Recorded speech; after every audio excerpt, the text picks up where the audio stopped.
Los araucanos. El término étnico araucanos fue dado por los españoles a los indígenas que habitaban la región comprendida entre los ríos Biobío y Toltel. Viene de la palabra auca. Auca es una voz quichua que quiere decir indómito. Y los conquistadores que habían peleado en la guerra de Holanda llamaron al territorio Flandes Indiano o Estado Indómito, por cuanto sus pobladores se distinguían por su bravura y su espíritu guerrero. El pueblo araucano en sí no formaba una nación propiamente tal, en el sentido de tener un gobierno regido por un jefe o caudillo. Las tribus o agrupaciones eran grandes familias que vivían independientemente y muy dispersas unas de otras, y cada cual obedecía a su respectivo cacique. El origen de las tribus araucanas no ha sido fehacientemente establecido. Según algunos autores, los araucanos son autóctonos y según otros son extranjeros. Su verdadero origen propiamente se ignora. Poseían una civilización rudimentaria, sin embargo escribieron la epopeya más grandiosa que registra la historia de los pueblos primitivos de América, por su indomable valor en la lucha contra los españoles.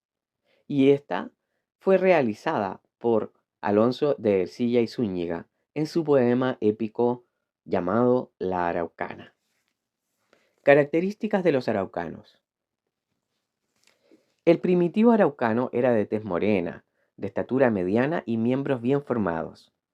Tenían espaldas anchas, el cuello corto y grueso, la cara redonda con frente estrecha y pómulos bien pronunciados, barba cuadrada y prominente, nariz generalmente achatada y recta, ojos pequeños y oscuros, boca grande y labios abultados, y el pelo muy negro, grueso y liso, de aire grave y sombrío, como desconfiado, pero que mostraban resolución, imponían respeto con su rostro.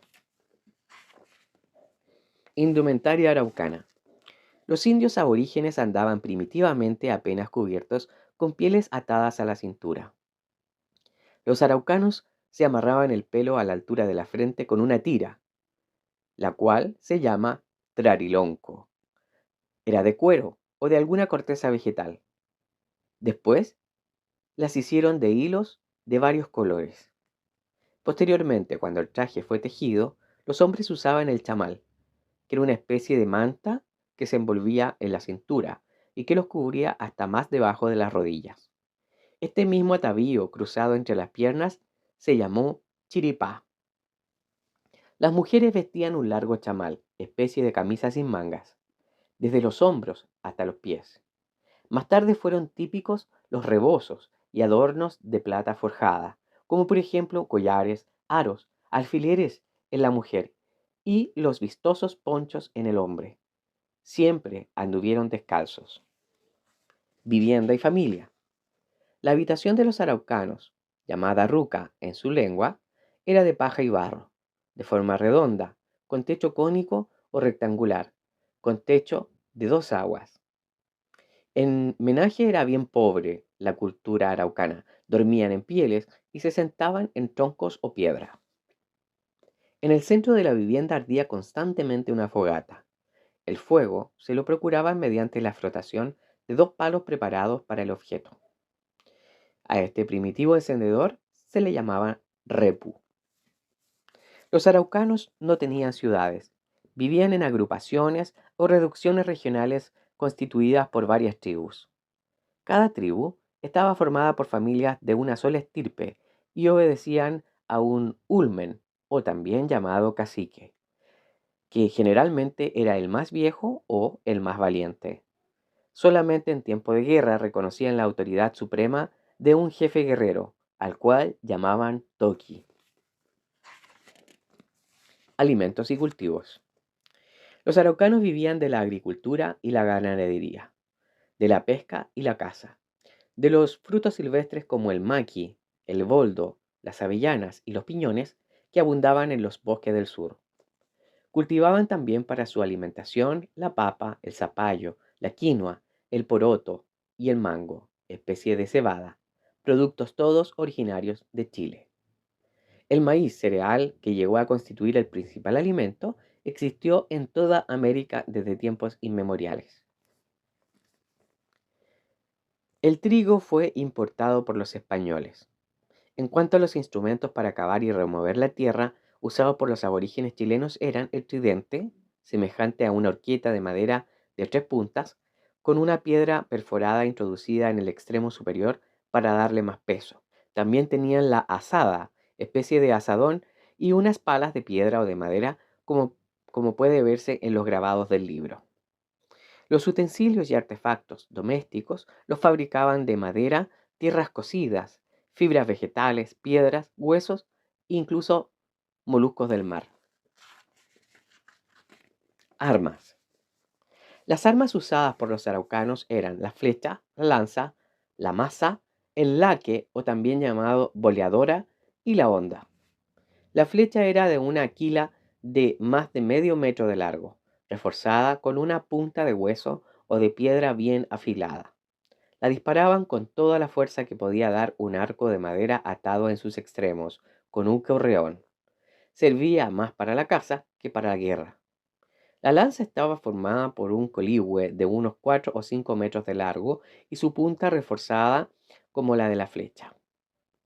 La maza, llamada también macana, consistía en un trozo de madera dura y pesada, siendo su extremo inferior más abultado, con el que se golpeaba al enemigo. El laque o boleadora se componía de 3 cuerdas que llevaban atada una bola de madera en sus cabos. Se usaba en la persecución de los fugitivos para enredarlos de las extremidades y hacerlos caer.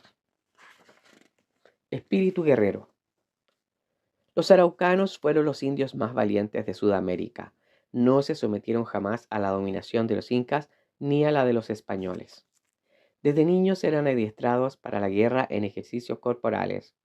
Cuando alguna tribu tenía un ultraje que vengar, por ejemplo, concertaban sus temidos malones, que consistían en un ataque sorpresivo al enemigo, sobre el que caían devastando sus propiedades, robando sus provisiones, ganados y hasta incluso sus mujeres. En la defensa común, la convocatoria de guerra se anunciaba haciendo correr la flecha. El cacique de la tribu que la acordaba enviaba un emisario con una flecha ensangrentada con sangre de guanaco al de la tribu más próxima, y este a su vez a la siguiente, y así sucesivamente hasta llegar al último. La guerra la hacían en medio de una gritería infernal, modalidad llamada chivateo. Los tejidos. La industria textil, una de las más antiguas de América, alcanzó también entre los araucanos una enorme importancia. Las piezas más estimadas, tejidas con suma destreza y dibujadas artísticamente con motivos propios, eran y son todavía las mantas de los hombres y los cinturones de las mujeres. En el arte de hilar y tejer la lana, llegaron a ser muy hábiles las mujeres araucanas, las únicas que se ocupaban de este trabajo en sus rudimentarios telares. De la lana del guanaco, la alpaca, la vicuña, la llama y más tarde del ganado ovejuno, traído por algunos españoles, producían excelentes tejidos de finísimos y vistosos ponchos, fajas para la cintura y cintas para el pelo. Las tintas o colores para teñir sus tejidos los extraían de vegetales, como por ejemplo semillas, hojas o incluso de raíces. La alfarería. Los indios chilenos fueron también buenos alfareros. La alfarería encontrada en territorio chileno alcanza su mayor perfección en las regiones del norte. Sobresale especialmente la alfarería atacameña, cuya calidad, belleza en las líneas y dibujo decorativo son admirables. De Copiapó al sur, la alfarería se va haciendo cada vez más inferior en todo sentido. La alfarería araucana, es decir, pasando el Biobío al sur, era muy deficiente.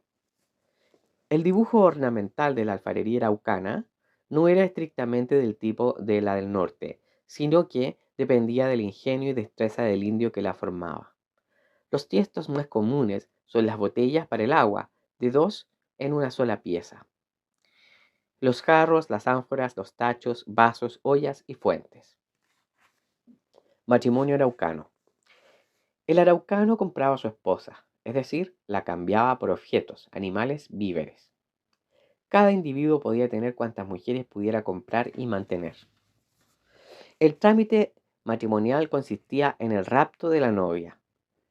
El pretendiente se hacía acompañar de algunos amigos, llegaba de sorpresa a la ruca de la elegida y la arrebataba de sus parientes. Las mujeres las defendían, propinando al raptor golpes con palos y tizones encendidos. Los hombres permanecían impasibles. Luego el novio huía a caballo con su dama, protegido por sus amigos, y la llevaba a su habitación o al bosque, donde permanecían 3 días ocultos, al cabo de los cuales el nuevo marido volvía a reunirse con sus suegros y comía con ellos sin hablar nada de lo sucedido. Enseguida se verificaba la ceremonia del pago, precedida de una gran fiesta. Las guaguas. La mujer araucana, obligada por sus muchas ocupaciones, acostumbraba a su guagua a ser la criatura más tranquila del mundo. La mantenía siempre aprisionada en su cuna mapuche, que era una chigua de 2 palos unidos por listones y cubierta de un tejido de estera vegetal o por un cuero.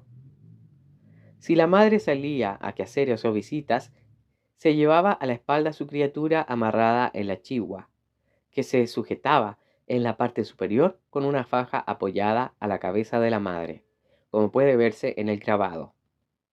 En la vivienda se la tenía generalmente en su cuna afirmada a la pared de la ruca o a un árbol, permaneciendo así durante horas enteras. Por la noche hacían dormir a las guaguas en chiguas colgadas del techo.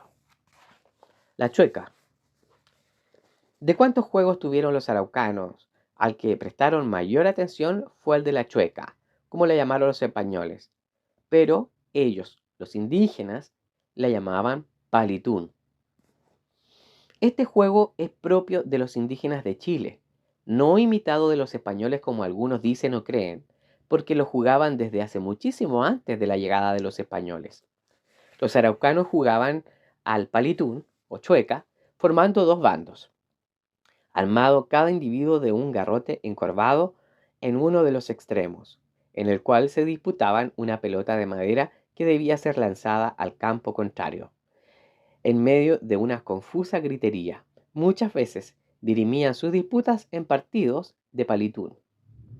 De los españoles aprendieron los juegos de entretenimiento, como por ejemplo el tejo, el naipe, que ellos mismos pintaban en láminas de cuero. También la taba, las bolitas y el trompo. Instrumentos musicales. También tenían los araucanos sus instrumentos musicales. Estos, de acuerdo con su carácter, son sencillos y sus melodías de temple monótono y triste. Sobresale en su popularidad el instrumento llamado trutruca, instrumento de soplo, y cuyo sonido es tru tru, tru tru. Lo fabrican de un largo coligüe ahuecado. Al orificio donde se sopla aplican una lengüeta y al otro extremo amplifican con un cuerno. Otro instrumento es el cultrún, especie de tamboril. Consiste en un plato hondo tapado con cuero de caballo por el lado abierto. Se toca con un palito que lleva un envoltorio de lana en el extremo que golpea el cuero. Instrumento de menor importancia, entre otros, era la guada, calabaza que producía ruido por medio de sus pepas huecas. El guillatún. En el recinto destinado al guillatún, plantaban una gran rama de canelo, que es el árbol sagrado de los araucanos, y otra de maqui, amarradas a un tronco semejante a una escala, llamada rehue, y a su pie colocaban corderos, pan, chicha de maíz en cántaros. Las rogativas las pronunciaban unos ancianos prestigiosos, al mismo tiempo que ofrecían la sangre de los corderos recién sacrificados.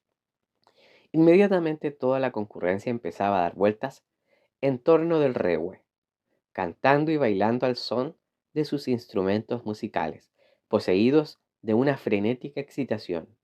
La escena culminaba con la subida de la machi al rehue, donde en actitud arrobada imploraba a los espíritus los deseos de la multitud. Hoy día ya no se nombra al Pillán en los Quillatunes. Se ofrece el acto al Creador Supremo, al Dios que ellos llaman Guinechen. Las machis. Las machis eran las médicas o curanderas entre los araucanos. Comúnmente ejercían este oficio las mujeres. Pretendían ser elegidas por un ser sobrenatural, practicaban la hechicería y se creían intermediarias entre la gente y el mundo de los espíritus.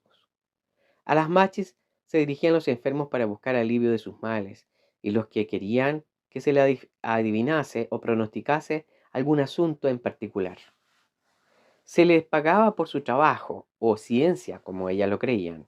Tenían mucha influencia y rango entre los suyos, hacían vida solitaria y se dejaban crecer el pelo y las uñas. Hoy se las conoce con el nombre de brujas. Cuando un indio se enfermaba de gravedad, era llamada la machi, a fin de curar lo que ellos creían un maleficio o un daño, para lo cual hacían una extravagante ceremonia llamada machitún. El machitún. El machitún se desarrollaba como sigue. Dentro de la ruca del enfermo se reunían con él sus parientes. Lo tendían en el suelo y a su cabecera la machi plantaba una rama de canelo. Hacía descuartizar un guanaco, le extraía el corazón y salpicaba con su sangre la rama de canelo. Quemaba algunas hierbas y llenaba de humo la habitación. Luego, recitando palabras cabalísticas, se acercaba al paciente, fingía chupar la sangre de su cuerpo en que estaba la dolencia y salivaba rojo. Finalmente, en medio de la sorpresa general, presentaba el espíritu malo materializado en un palito, un inocente sapito o una angustiada lagartija. Ese se supone que era el daño. Pero había veces en que el enfermo no sanaba. Entonces la machi se disculpaba diciendo que el maleficio había dañado al paciente las entrañas más nobles. Los funerales. Respecto a la manera de enterrar los cadáveres, hubo variación del tiempo en tiempo. Antes de llegar los españoles no cavaban fosas para los entierros, sino que los muertos se colocaban convenientemente envueltos, tendidos sobre el sitio elegido, y les tapaban con tierra y piedras, formando un montículo. Más tarde, los enterraron en hoyos y colocaban en las sepulturas objetos, alimentos, armas y monedas para un largo viaje que, según creían, iba a emprender el difunto. De los españoles, los araucanos adoptaron el empleo del ataúd. Lo fabricaban de un tronco de árbol que ahuecaban para el caso y la tapa se hacía de la misma madera. Los cementerios los ubicaban generalmente en la falda de un cerro y las sepulturas eran señaladas por enormes palos tallados muy toscamente que representaban extrañas y diversas figuras. El cementerio en mapuche es el Tún. Leyenda del diluvio araucano. El pueblo araucano cuenta entre sus mitos con la fantástica leyenda del diluvio universal que reviste cierta analogía con el diluvio bíblico que conocemos. Encarnan la leyenda dos serpientes, una llamada Tren Tren, protectora de los hombres, y Kaikabilú, enemiga de los hombres. Un día, cuenta la leyenda, fueron advertidos por la culebra amiga, Tren Tren, que la culebra enemiga, Kaikabilú, les preparaba el exterminio mediante una terrible salida de mar y les instó a refugiarse en el cerro sagrado que ella habitaba, donde solo unos pocos concurrieron. Producida la inundación, a medida que las aguas subían, Tren Tren elevaba el cerro hasta acercarse al sol. Los refugiados se salvaron y los que fueron alcanzados por las aguas quedaron convertidos en peces, cetáceos y rocas. Así fue como se salvó la humanidad.